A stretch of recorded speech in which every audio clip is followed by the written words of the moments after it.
오늘 말씀 같이 좀 나누겠습니다. 이런 경험을 하면 진짜 달라질까? 어떤 예를 든다면 부모님의 자녀를 향한 사랑을 내리사랑이라고 합니다. 꼭 그것이 부모가 아니어도 상관없습니다. 부모의 역할을 대신할 수 있는 조부모님이 될 수도 있겠고, 또 부모님이 안 계신 분들도 있을 테니까 그 역할을 대신했던 친척 혹은 다른 어떤 지인들이 그 부모의 사랑을 흘려보낼 수 있다라고 생각합니다. 그러나 그 내리사랑의 진짜 뜻은 내가 윗대로부터 혹은 내가 누군가로부터 받은 사랑이 있어야 성립이 됩니다.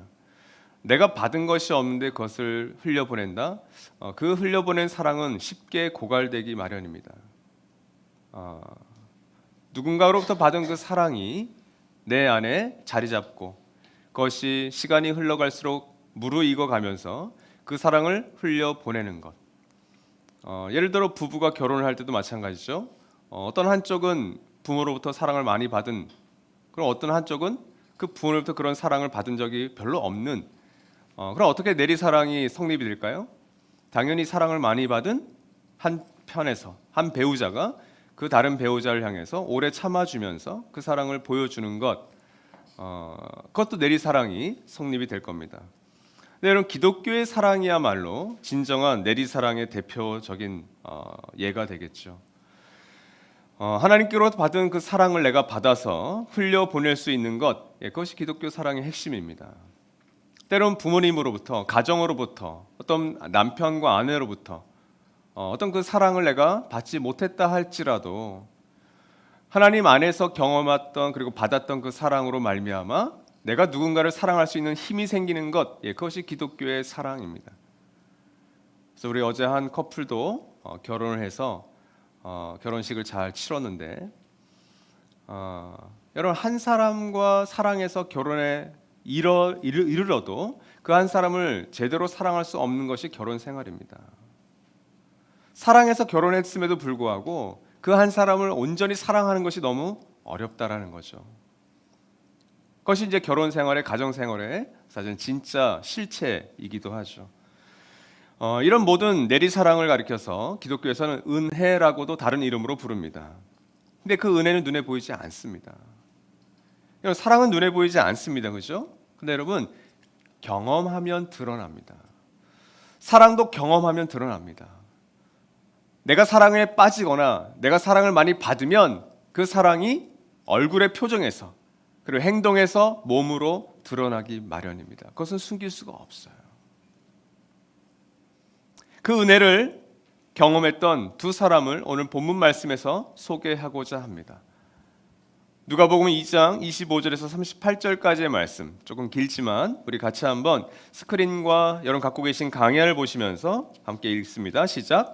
그런데 마침 예루살렘에 시므온이라는 사람이 있었는데 그 사람은 의롭고 경건한 사람이므로 이스라엘이 받을 위로를 기다리고 있었고 또 성령이 그에게 임하여 계셨다. 그는 주님께서 세우신 그리스도를 보기 전에는 죽지 아니할 것이라는 성령의 지시를 받은 사람이었다. 그가 성령의 인도로 성전에 들어갔을 때 마침 아기의 부모가 율법이 정한 대로 행하고자 하여 아기 예수를 데리고 들어왔다. 시므온이 아기를 자기 팔로 받아서 안고 하나님을 찬양하여 말하였다. 주님, 이제 주님께서는 주님의 말씀을 따라 이 종을 세상에서 평안히 떠나가게 해주십시오. 내 눈이 주님의 구원을 보았습니다. 주님께서 이것을 모든 백성 앞에 마련하셨으니 이는 이방 사람들에게는 계시하는 빛이요 주님의 백성 이스라엘에게는 영광입니다. 아기의 아버지와 어머니는 시므온이 아기에 대하여 하는 이 말을 듣고서 이상하게 여겼다. 시므온이 그들을 축복한 뒤에 아기의 어머니 마리아에게 말하였다. 보십시오, 이 아기는 이스라엘 가운데 많은 사람을 넘어지게도 하고 일어서게도 하려고 세우심을 받았으며 비방받는 표징이 되게 하려고 세우심을 받았습니다. 그리고 칼이 당신의 마음을 찌를 것입니다. 그리하여 많은 사람의 마음속 생각들이 드러나게 될 것입니다. 아셀 지파에 속하는 바누엘의 딸로 안나라는 예언자가 있었는데 나이가 많았다. 그는 처녀 시절을 끝내고 7해를 남편과 함께 살고 과부가 되어서 84살이 되도록 성전을 떠나지 않고 밤낮으로 금식과 기도로 하나님을 섬겨왔다. 바로 이때 그가 다가서서 하나님께 감사를 드리고 예루살렘의 구원을 기다리는 모든 사람에게 이 아기에 대하여 말하였다. 오늘 본문 말씀에는 두 사람, 그것도 나이가 꽤 많은 늙은 사람, 그것도 한 남자 한 여자가 등장합니다. 이 두 사람이 살아갔던 그 세상의 어떤 실상은 결코 녹록지 않았습니다. 그 세상은 여전히 깨어져 있는 세상이었어요. 로마라고 하는 제국이 그 피를 흘리는 정복과 전쟁으로 팍스 로마나를 이루었지만, 그러나 그 팍스 로마나를 이루기 위해서 흘렸던 피의 대가는 만만치 않았습니다. 그들이 살아갔던 세상의 실상은 진짜 왕이 다스리지 않던 세상이었습니다. 왜일까요? 자기 중심성이라고 하는 죄의 특성상 그 개인과 그 개인이 속한 사회, 그리고 그 개인이 속한 사회가 공동체의 인원이 많아지면 많아질수록 사실 죄의 특성이 더 잘 드러나기 마련입니다. 오늘도 마찬가지죠, 여러분. 코로나라고 하는 바이러스가 사실은 시골보다는 도시에서 그 확산세가 빠르죠. 죄도 비슷합니다. 시골은 코로나를 찾아보기가 사실 쉽지는 않아요, 그렇죠? 근데 죄에 드러나는 모양도 마찬가지입니다. 코로나가 대도시를 통해서 확산세가 빨리 퍼지듯 죄도 대도시 속에서 사실은 온갖 모양으로 확산이 빠르게 진행이 됩니다. 그리스 로마 세계가 그랬습니다. 로마 제국의 힘이 가장 강하게 남아있는 도시일수록, 그런 대도시일수록, 황제 이름을 기념하는 도시일수록 이 죄의 확산세는 정말 빠르게 확산이 되었겠죠. 개인과 사회와 국가는 이 하나님 나라의 다스림과는 상관없이 살아갔습니다. 그럴수록 지옥 같은 세상이 아니라 지옥인 세상을 그들이 만들었던 거죠. 그것이 세계사와 문명사의 증거입니다. 사람들은 문명의 힘을 빌어서 엄청난 교육과 엄청난 열정과 에너지를 쏟아서 그 문제를 해결하려고 했어요. 근데 철저하게 실패했던 것이 역사였습니다. 사실 그건 인생의 어떤 세상의 고통과 어떤 슬픔과 아픔을 회피하기도 하고 도피하기도 하고 무관심하려고 했지만 사실 거기서 자유로울 수가 없었던 것이 우리 인생의 특징이었습니다. 이 설교 시리즈 첫 번째 본문 말씀이었던 미가서 7장 말씀이 그 왕이 없었던 세상, 정말 그 진짜 왕의 은혜가 없었던 세상을 이렇게 잘 묘사했습니다. 우리 같이 한번 읽어보겠습니다. 시작. 이 땅에 신실한 사람은 하나도 남지 않았다. 정직한 사람이라고는 볼래야 볼 수도 없다. 남아있는 사람이라고는 다만 사람을 죽이려고 숨어서 기다리는 자들과 이웃을 올가미에 걸어서 잡으려고 하는 자들 뿐이다. 악한 일을 하는 데는 이력이 난 사람들이다. 모두가 탐욕스러운 관리, 돈에 매수된 재판관, 사리사욕을 채우는 권력자뿐이다. 모두들 서로 공모한다. 하나님께서 너희를 심판하실 날이 다가왔다. 그냥 우리가 매해 지켜오는 성탄절은 바로 그 심판의 날이 임한 거예요. 하나님의 보복의 날, 하나님의 신원의 날이 이 성탄을 통해서 우리에게 일어나는 겁니다. 그 메시아 그리스도가 아기 예수로 오신 사건이 성탄인 거예요. 자, 25절과 38절에 나오는 이스라엘과 예루살렘의 형편이 바로 오늘 말씀과도 같았던 겁니다. 왕이신 하나님께서 다스리시는 그 다스림과 질서가 없이, 왕의 그 아래에서 살아가는 모습은 없이 철저하게 깨어진 모습, 자기 중심성이 폭발하는 모습이 예루살렘과 이스라엘의 모습이었습니다.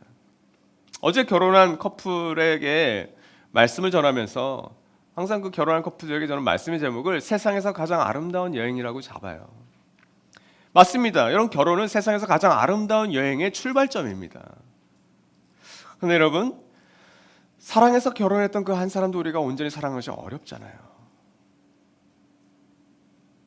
그 연애 때, 그리고 허니문 때 그 감정과 기분을 아무리 되살리려고 해도 그것이 살려지지 않습니다. 그것을 살리려고 하면 할수록 더 패착에 이릅니다. 온전하게 사랑하기 어려운 이 자기 중심성의 세상이기 때문에 그래요. 내가 사랑하겠노라고 결심하고 서약하고 하나님과 회중 앞에서 서약했음에도 불구하고 그것을 온전히 지키는 것이 어려운 것, 그것이 자기 중심성의 극단적인 모습입니다. 나는 사람을 내가 사랑하겠노라고 결심했던 그 사람도 내가 사랑할 수 없구나. 그런데 여러분, 공동체 속에서 사랑한다고요? 내 아이들은 내가 배나 낳았으니까 자연스럽게 사랑이 되나요? 그렇지 않습니다. 이것이 자기 중심성의 세상의 실상입니다. 그것이 사회, 나라, 국가, 민족으로 확대가 되어질수록 그것은 더 끔찍한 모습으로, 더 강력한 모습으로 등장합니다. 그것이 오늘 모든 자연 생태계, 그 인류의 공동체적인 존속에도 영향을 미치는 핵무기라든지 기후 변화든지 많은 모습으로 등장하고 있을 뿐이에요.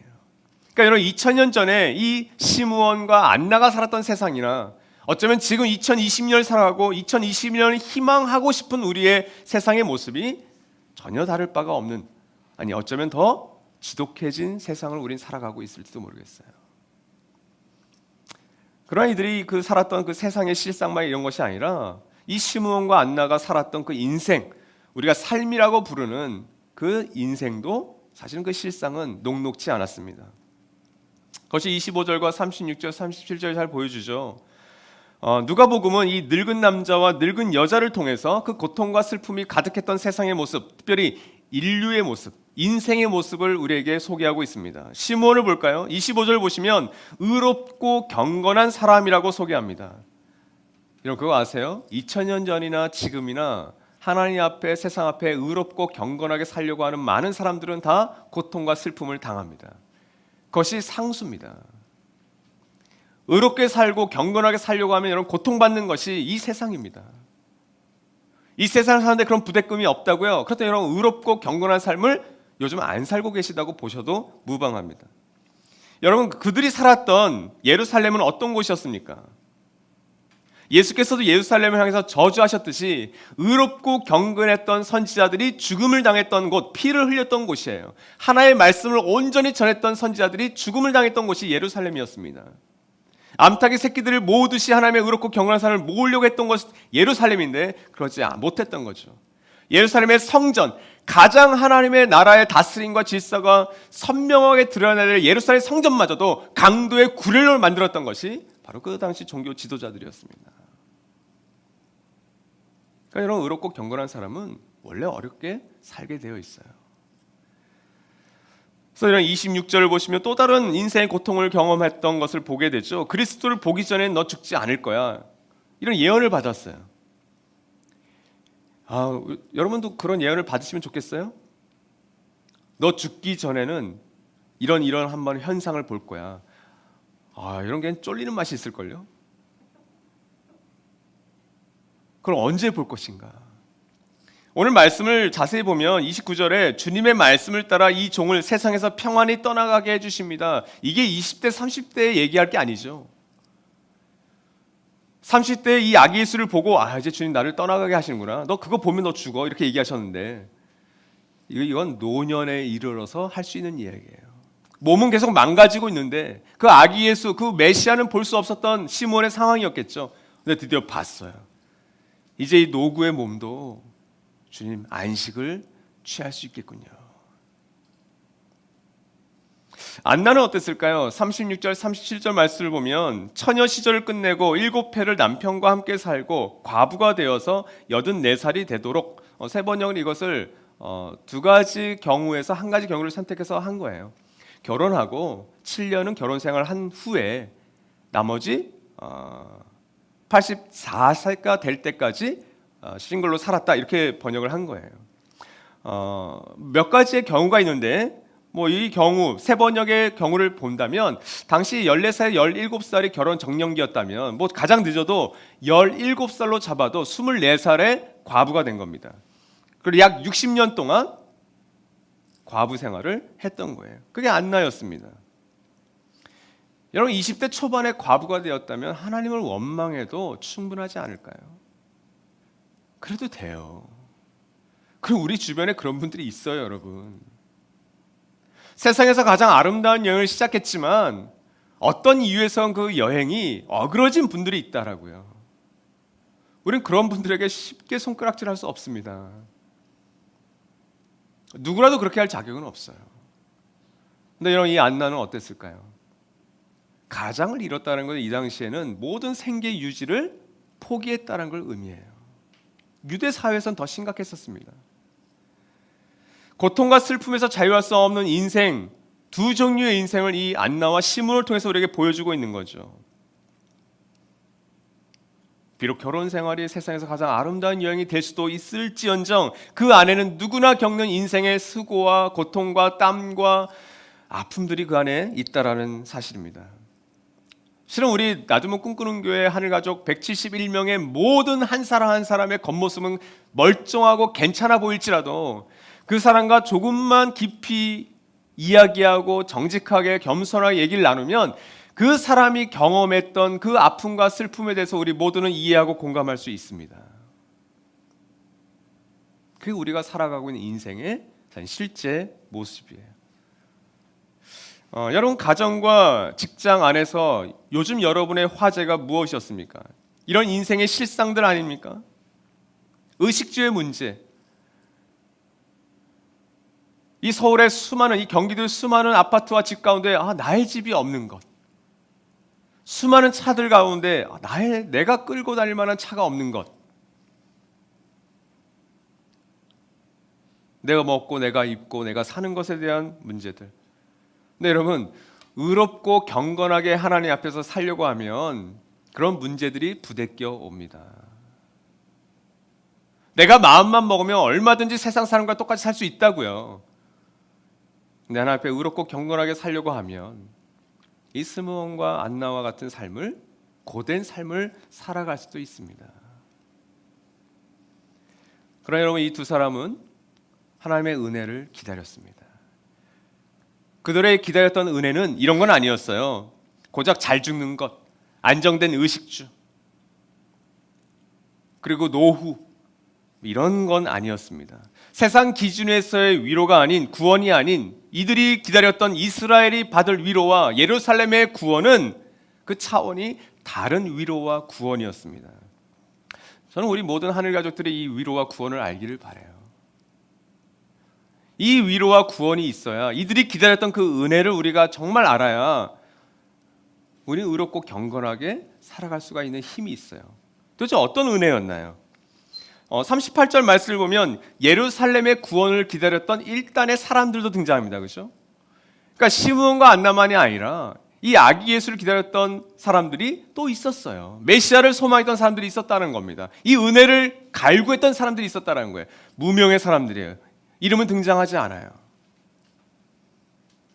이들이 기다렸던 은혜를 이사야서 61장 1절 2절 말씀이 잘 알려줍니다. 이사야 선지자는 하나님의 심판과 하나님의 회복, 이 구원에 대해서, 하나님 나라에 대해서 아름답게 노래했던 선지자죠.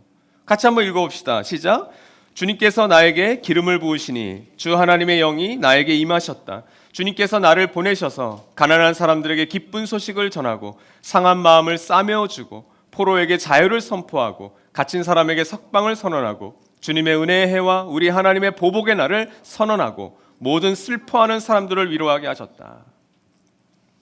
이것이 시므온과 안나, 그리고 구원, 이스라엘 구원, 예루살렘의 구원, 그 위로와 구원을 기다렸던 사람들이 기다렸던 은혜의 실상이었습니다. 그래서 예수께서도 당신의 출사표를 얘기했을 때 누가복음에서 바로 이 말씀, 이사야서 61장 1절 2절 말씀을 출사표로 던지시죠. 이 말씀이 나를 통해서 이 시간 임하였다, 이루어졌다라고 고백하는 거예요. 스가랴 선지자도 예수님에 대해서 많은 예언을 했던 선지자죠. 스가랴서 13장 1절 말씀 같이 한번 읽어봅시다. 여러분 아마 잘 못 들었던 말씀일 거예요. 시작. 그날이 오면 샘 하나가 터져서 다윗 집안과 예루살렘에 사는 사람들의 죄와 더러움을 씻어줄 것이다. 이 말씀도 예수님을 예표하는 말씀이 분명합니다. 그렇죠? 그날이 오면 샘 하나가 터져서 예루살렘에 사는, 그리고 다윗 집안에 속한 많은 사람들을 죄와 더러움에서 씻어버릴 것이다. 이런 메시아가 성육신하신 것을 기념하는 사건이 바로 이 성탄입니다. 하나님께서 우리에게 베푸신 가장 큰 은혜를 주신 거예요.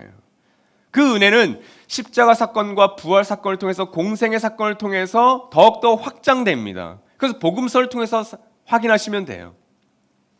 근데 우리가 지금 12월 시리즈를 통해서 살펴봤던 이 성탄이 바로 그 은혜의 씨앗, 그 은혜가 본격적으로 시작하는 복선, 그 출발점이라고 보시면 됩니다. 오늘 본문에도 그 은혜의 특징이 잘 나타나 있어요. 그 은혜의 첫 번째 특징은, 은혜의 성격은 추상적인 신화가 아닌 구체적인 역사로 특징 지어집니다. 28절에서 30절 말씀을 보면 그것이 잘 나와 있어요. 여러분, 이 구약의 예언이 성취된 예수 사건, 이것은 당시 그리스 로마 어떤 세계에 퍼져 있었던 그리스 로마 신화와는 전혀 다른 것이었습니다. 그건 신화일 뿐이에요. 사람들이 지어낼 어떤 소설이죠, 책이죠. 여러분, 역사적인 예수의 사건은 역사였습니다. 구체적인 로마라고 하는 그 제국의 역사의 무대 위에서 일어났던 실제 사건이었다는 것이 누가와 마태와 마가와 요한이 계속해서 증거하고 있는 거예요. 28절에서 시므온도 그것을 이렇게 증거하죠. 하나님을 찬양하면서 이렇게 고백합니다. 아기를 자기 팔로 받아서 안고, 그리고 30절은 내 눈이 주님의 구원을 보았습니다. 눈으로 직접 보았어요. 그리고 시몬은 자기의 팔로 그 성육신하신 하나님을 안았습니다. 성경의 육신관, 성경의 육체관은 그 육체와 그 육신을 죄로 더러워진 쓸모없는 것, 영은 깨끗하고 육신은 더러운 것으로 여기지 않습니다. 우리가 생각하는 성, 우리가 생각하는 돈, 우리가 생각하는 모든 본능도 선하다라고 보는 것이 성경이에요.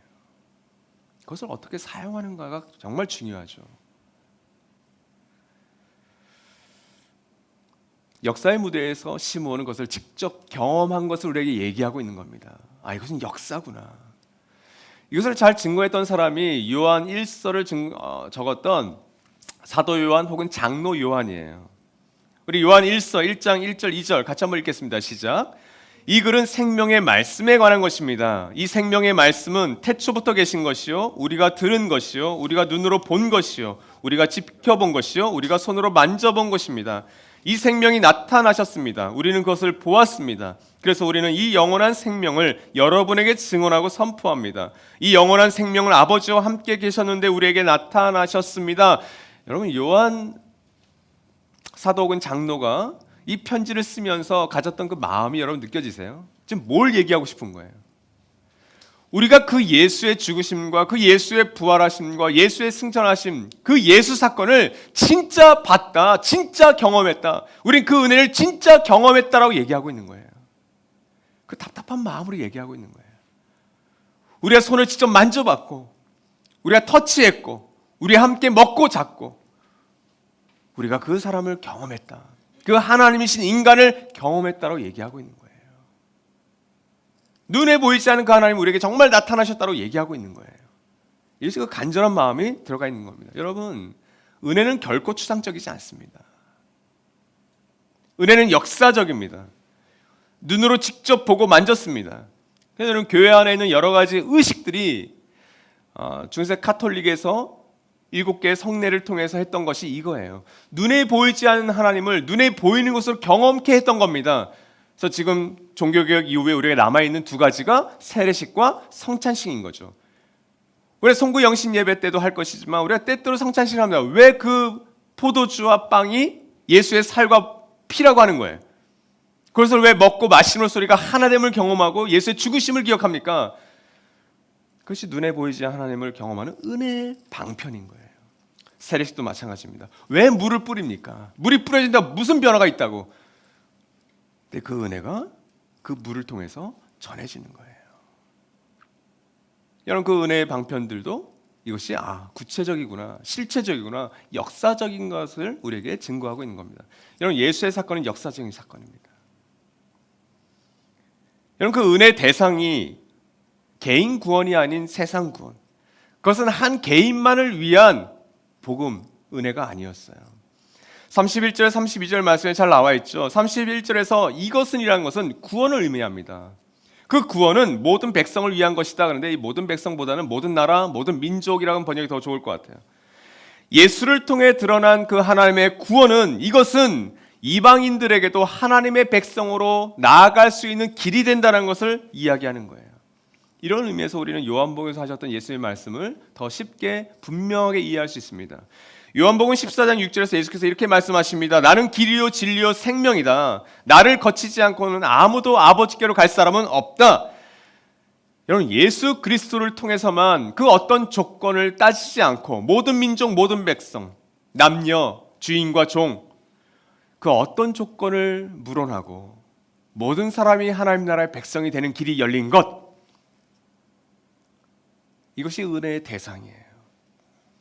창세기 12장 3절에서 하나님께서 아브라함에게 주신 약속이 있었습니다. 그 약속이 성취된 거예요. 근데 여러분 3절 말씀을 여러분이 자기 중심적으로 해석하면 선민의식과 배타주의로밖에 갈 수가 없습니다. 오늘 수많은 교회들과 수많은 크리스천들이 선민의식과 배타주의에 쩔어 있게 된 이유가 이 창세기 12장 3절 말씀을 잘못 이해해서 그런 거예요. 그러나 여러분 오늘 말씀에 비추어서 이 창세기 12장 말씀을 해석하면 절대 그렇게 해석할 수 없습니다. 같이 한번 읽어볼까요? 2절 3절 시작. 내가 너로 큰 민족이 되게 하고 너에게 복을 주어서 내가 크게 이름을 떨치게 하겠다. 너는 복의 근원이 될 것이다. 너를 축복하는 사람에게는 내가 복을 베풀고 너를 저주하는 사람에게는 내가 저주를 내릴 것이다. 땅에 사는 모든 민족이 너로 말미암아 복을 받을 것이다.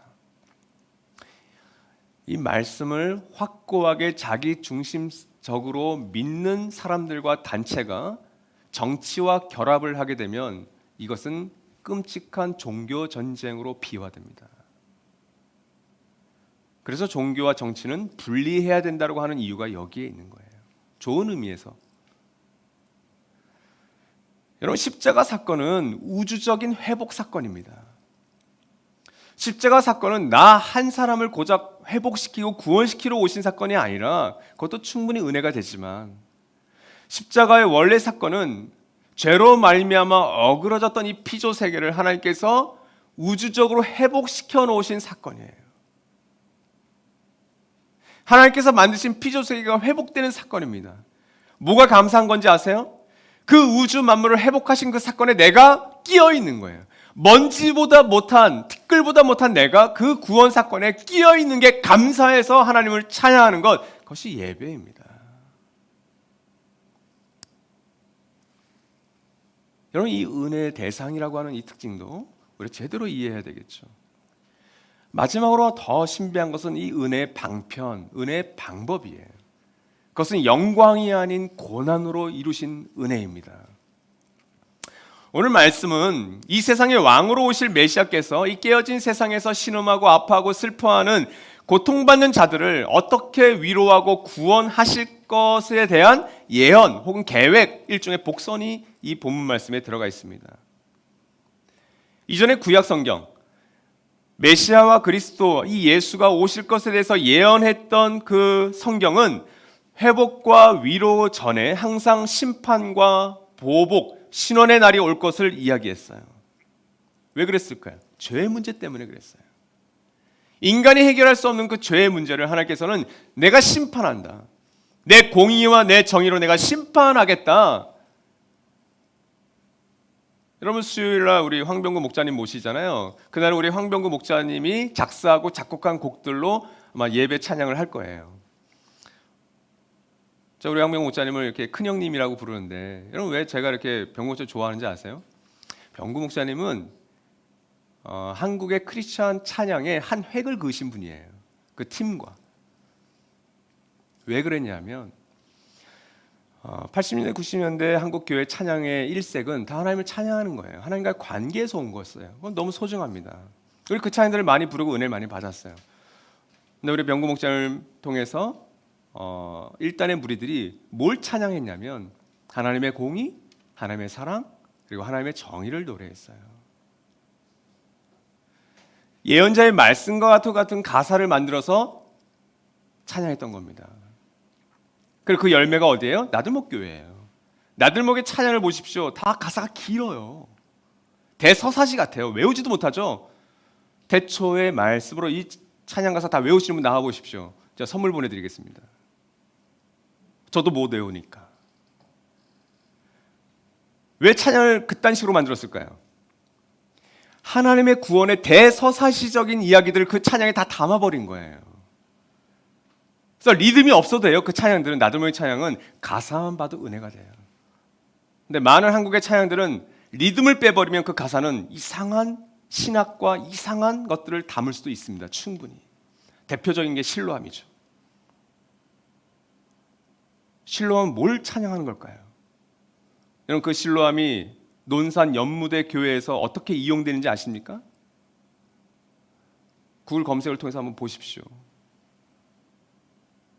저는 그게 찬양이고 예배라고 생각하지는 않아요. 얼마든지 우리가 그렇게 될 수 있다는 거죠. 네, 여러분, 시므온은 아기를 안고 축복하는 자리에서 마치 저주를 쏟아부었습니다.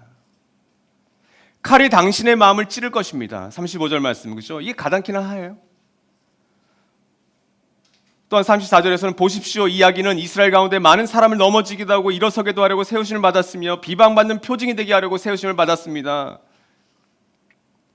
여러분, 마리아인 이 여인에게, 엄마에게 지금 마치 저주를 퍼붓고 있는 거죠. 어떤 엄마가 이것을 제정신으로 들을 수 있겠어요? 이 늙은이 노망났네, 저리 가! 해야죠. 십자가의 예표였기 때문에 그렇습니다. 이 아기 예수는 분명히 하나님의 영광스러운 모습으로 오셨지만 그분의 생애와 그분의 죽음은 분명히 고난으로 이어질 것이다. 이사야가 예언했던 대로, 수많은 선지자가 예언했던 대로 그렇게 될 것이다 라고 얘기하고 있는 거예요. 여러분, 바울도 이것을 같이 얘기합니다. 바울이 십자가에 대해서 어떻게 얘기하나요? 고린도전서 1장 말씀 같이 한번 읽겠습니다. 시작. 우리는 십자가에 달리신 그리스도를 전합니다. 그리스도가 십자가에 달리셨다는 것은 유대 사람에게는 거리낌이고 이방 사람에게는 어리석은 일입니다. 그러나 부르심을 받은 사람에게는, 유다 사람에게나 그리스 사람에게나 이 그리스도는 하나님의 능력이요 하나님의 지혜입니다. 유다 사람에게 천상에 앉아있는 하나님이 육신의 몸을 입고 이 가운데 왔다, 일원론의 유일신 사상이었던 유대인들에게는 거리낌이었습니다. 예수는 신성 모독자였어요. 또한 지혜를 찾았던 그리스 사람들에게, 그 당시 이방인 사람들에게 그 예수라고 하는 소식, 복음은 어리석은 소식이었습니다. 어떻게 하나님이 십자가에서 죽어? 그런 하나님을 믿으라고, 그런 신을 믿으라고, 나는 저 올림푸스 산에 있는 제우스, 그것이 허황되고 꾸며낸 신화에도 난 그걸 믿고 살래라고 얘기했던 거예요. 예수께서는 여러분 어쩌다 십자가에 몰려서 죽으신 것이 아닙니다.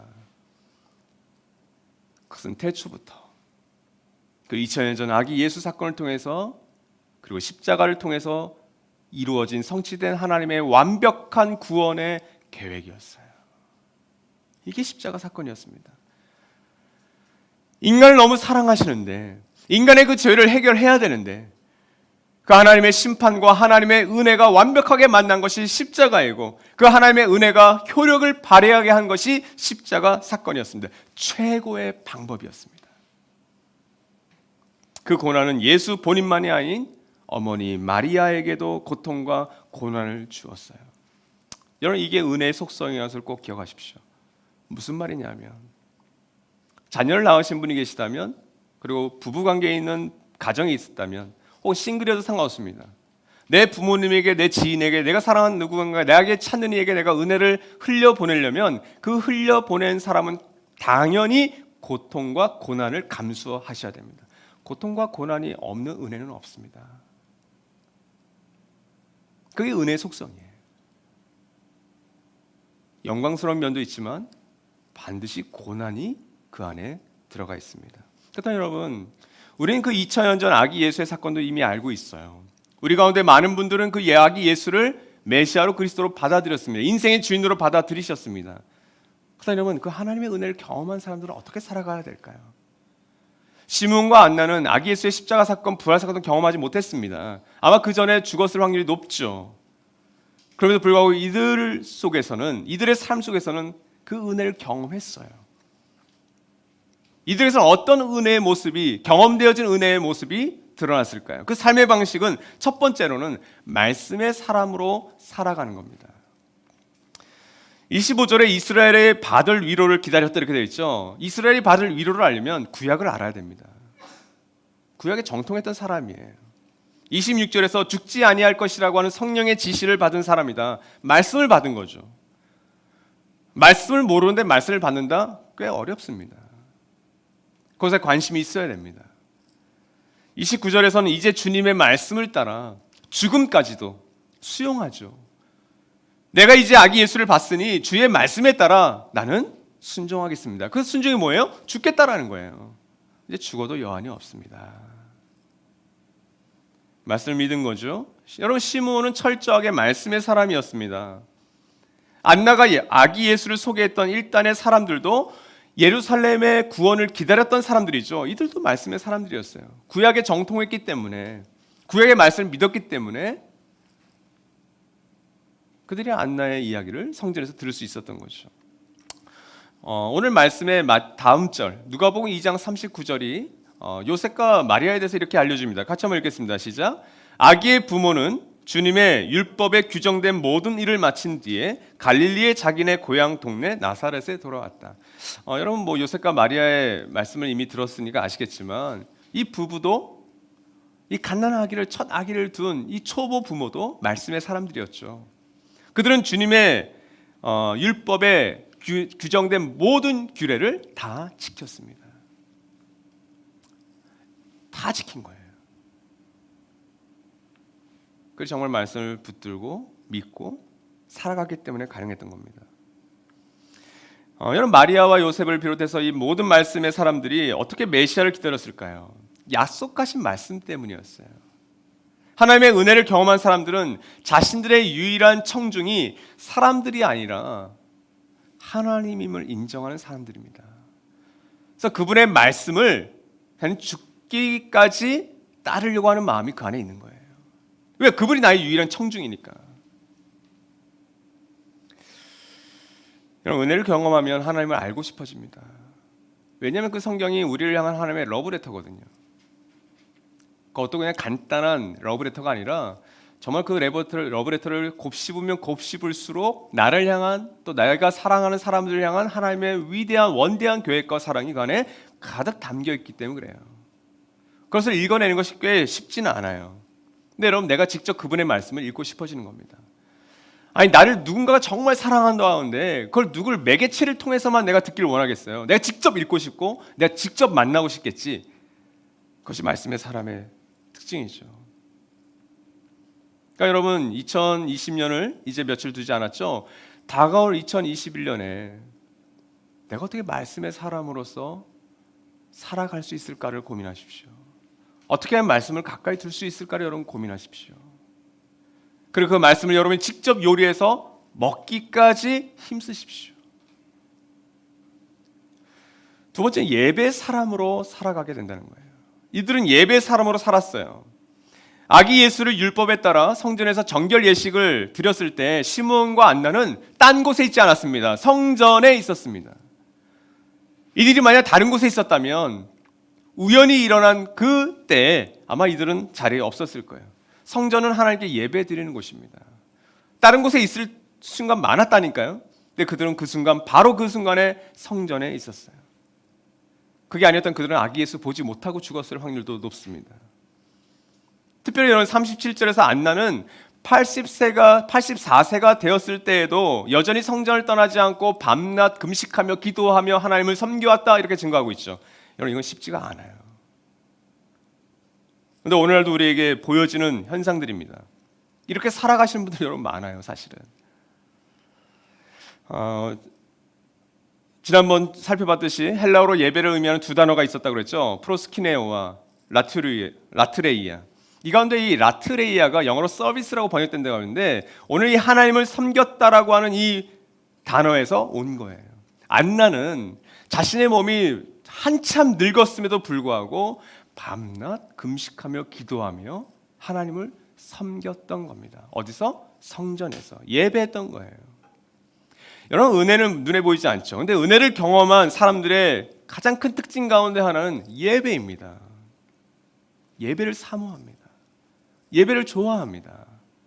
감정과 기분이 그렇지 않더라도 예배에 나옵니다. 온라인으로 예배 드립니다. 그리고 이 예배가 생각납니다. 예배입니다.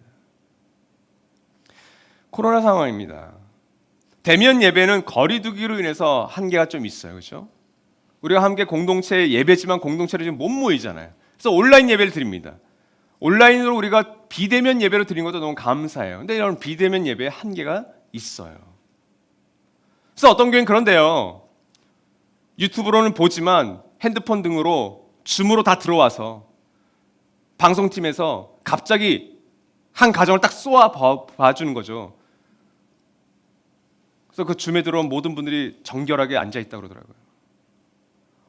좋은 방법일 수도 있어요. 그렇죠? 근데 자칫하면 감시 카메라가 되는 거잖아요. 우리가 감시 카메라에 의존해야 될까요? 착각하지 마십시오. 눈에 보이지 않은 성령 하나님께서 지금 여러분과 함께 하세요. 이 성난 치플의 예배를 준비하는 분들에게도 함께 하시지만 온라인을 드리는 여러분의 가정과 일터와 그 자동차 속에서도 하나님은 함께 하신다고요. 감시 카메라가 필요 없는 거예요, 사실은. 너무 얄팍한 거죠. 근데 여러분, 지금이야말로 나와 우리의 예배를 점검하고 성찰해야 하는 절호의 기회입니다. 저는 하나님 앞에 마음껏 예배할 수 있다고 믿어요. 온라인이어도. 대면 예배는 더할 것 없이. 은혜를 경험하면 예배를 드리는 자세와 태도는 달라질 수밖에 없습니다.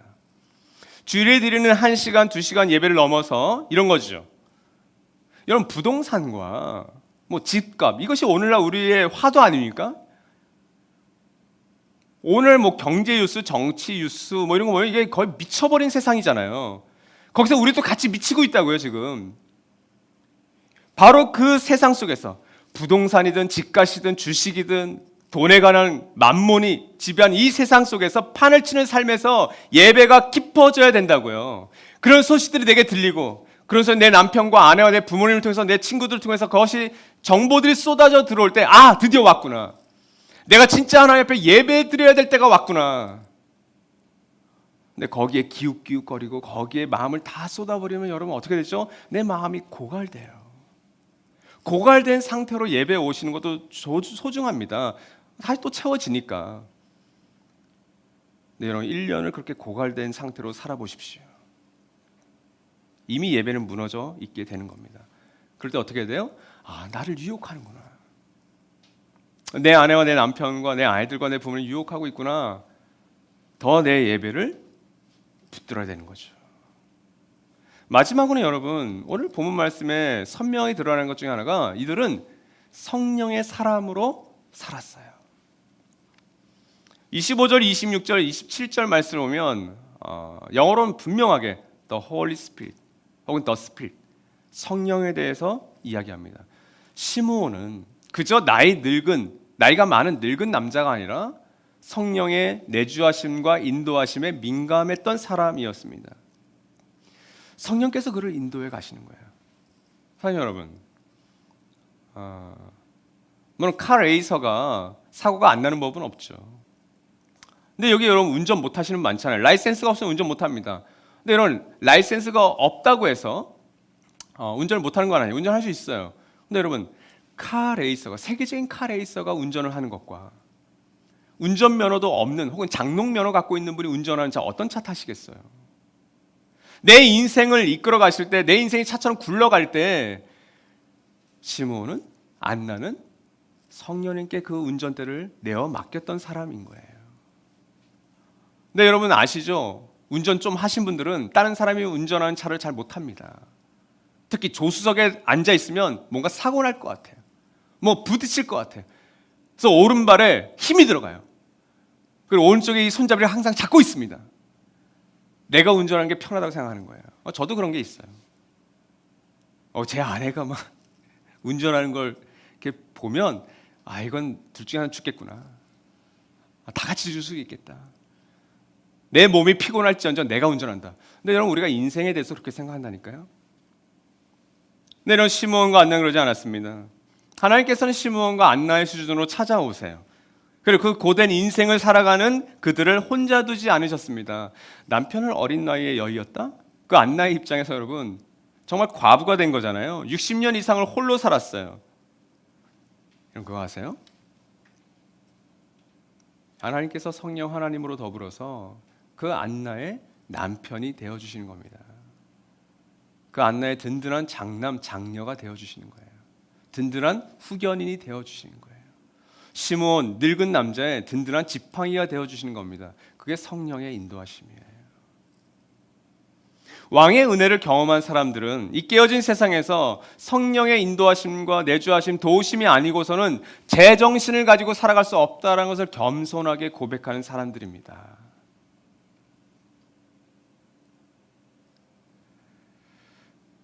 그리고 그것이 우리의 특권이 되는 거예요.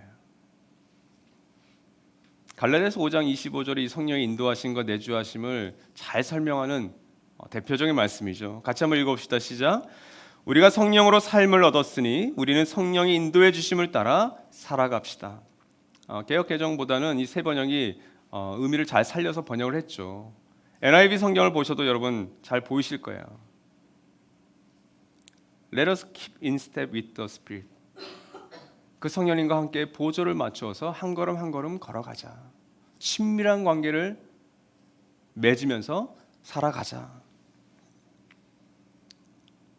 마태복음 28장 19절 20절 말씀은 위대한 사명, The Great Mission이라고 알려진 사명이죠. 우리에게 위임하신 하나님 예수님의 명령이에요. 근데 우리가 여기서 놓치는 것이 하나 있어요. 같이 한번 읽어봅시다. 시작.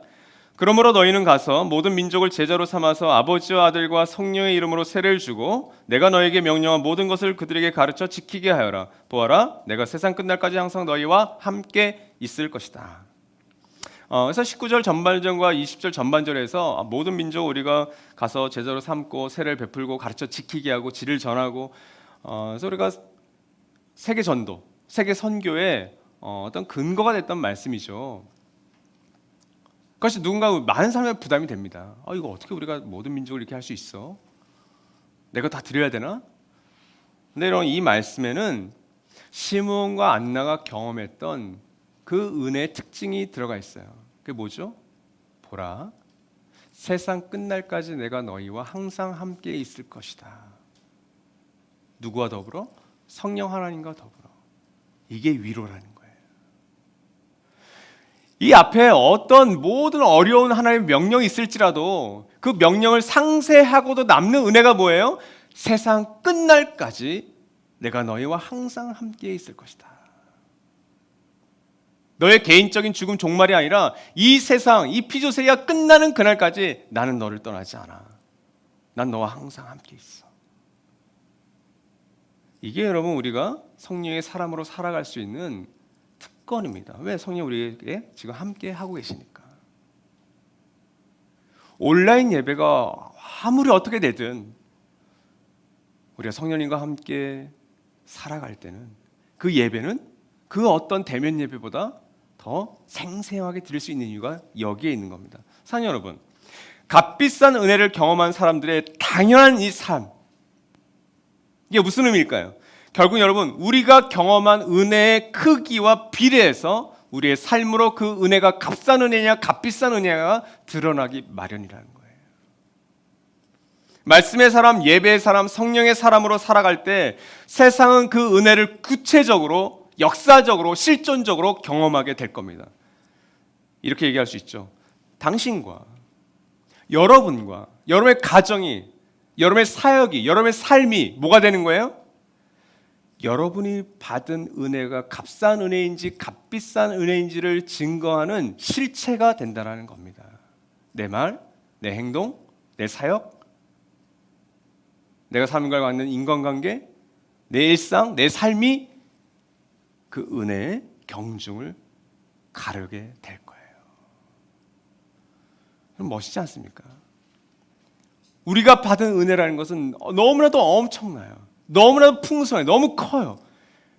그래서 내가 그 은혜의 통로와 방편이 된다면 내 것을 방해하는 장애물이 아니라 오늘 한국교회와 많은 한국의 목회자들이 그것을 방해하고 있습니다. 많은 크리스찬 성도들을 통해서 방해하고 있어요. 근데 내가 그렇지 않다면, 그것을 깨끗하게 드러낼 수 있는 창이 된다면 그 공동체, 그 교회, 그 가정교회, 그 청년부 결은 엄청난 일을 감당할 수 있는 거죠. 하나님의 그 은혜에 값비싼 가치를 알려주게 될 겁니다. 저는 나도 뭐 꿈꾸는 교회가, 그리고 우리 수많은 가정교회들과 우리 청년부 결들이, 또 우리 다음 세대 자녀들이 바로 이 하나님의 은혜를, 값싼 은혜, 천박한 은혜가 아니라 정말 값비싼, 정말 귀한 그 은혜로 드러내는 삶을 살아내기를 주님의 이름으로 간절히 소망합니다. 이제 우리 1분간 들었던 말씀을 기억하면서 잠시 묵상하도록 하겠습니다.